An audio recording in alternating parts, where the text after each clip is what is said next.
Guys, ఇండియాలో most popular actor ఎవరో తెలుసా? ఆర్మాక్స్ మీడియా టాప్ 10 జాబితా రిలీజ్ చేసింది. అందులో తెలుగులో 6 మంది మనవాళ్ళే ఉండడం విశేషం. టాప్ 10 ప్లేస్లో బాలు యాక్టర్ సల్మాన్ ఖాన్ వెనక్కి నెట్టి తెలుగు హీరో నాని 10వ స్థానంలో నిలిచాడు. నాని రియల్ నేమ్ వచ్చేసి గంట నవీన్ బాబు. టాప్ 9 ప్లేస్ వచ్చేసి అక్షయ్ కుమార్. టాప్ 8 ప్లేస్ వచ్చేసి RRRతో గ్లోబల్ స్టార్గా మారిపోయిన రామ్ చరణ్. అండ్ టాప్ 7 ప్లేస్లో మరో టాలీవుడ్ నటుడు hero junior NTR. Present war 2తో బాలీవుడ్లోనూ అడుగు పెడుతున్న విషయం తెలిసిందే. 6th ప్లేస్ వచ్చేసి మన సూపర్ స్టార్ మహేష్ బాబు.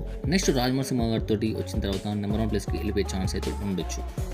ఇక 5th ప్లేస్ వచ్చేసి Tamil super star Ajith Kumar. June మంత్లో 5th ప్లేస్కి అయితే వచ్చారు భయ్య ఎప్పుడైతే.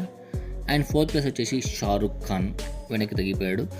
ఇక 3rd ప్లేస్ వచ్చేసి పుష్ప 2 హీరో మన ఐకాన్ స్టార్ అల్లు అర్జున్. షారుఖ్ ఖాన్ వెనకంటేసి 3rd ప్లేస్కి వచ్చాడు భయ్య. సో ఇదే కారణం అన్నమాట అల్లు అర్జున్ రావడం. టాప్ 2కి వచ్చేసి మన దళపతి విజయ్ 2nd ప్లేస్లో అయితే ఉన్నారు భయ్య. ఇక 1st ప్లేస్ ఎవరని అనుకుంటున్నారా? ఇది మనకు తెలిసిన విషయం అందరికీ. మన బాహుబలి రెబల్ స్టార్ వచ్చేసి నెంబర్ 1గా నిలిచారు భయ్య. బాలీవుడ్ స్టార్ అందరినీ వెనక్కి నెట్టేసి ఈ గంట సాధించడం విశేషం. మీ ఫేవరెట్ యాక్టర్ ఎవరో కింద కామెంట్ సెక్షన్ భయ్య నేను తెలుసుకుంటాను. మోస్ట్ ఆఫ్ ద ప్రభాస్ అనుకుంటున్నాను, చూద్దాం కింద గైస్. ఈ వీడియో కింద గైస్. Thanks for watching. జై హింద్. Signing out.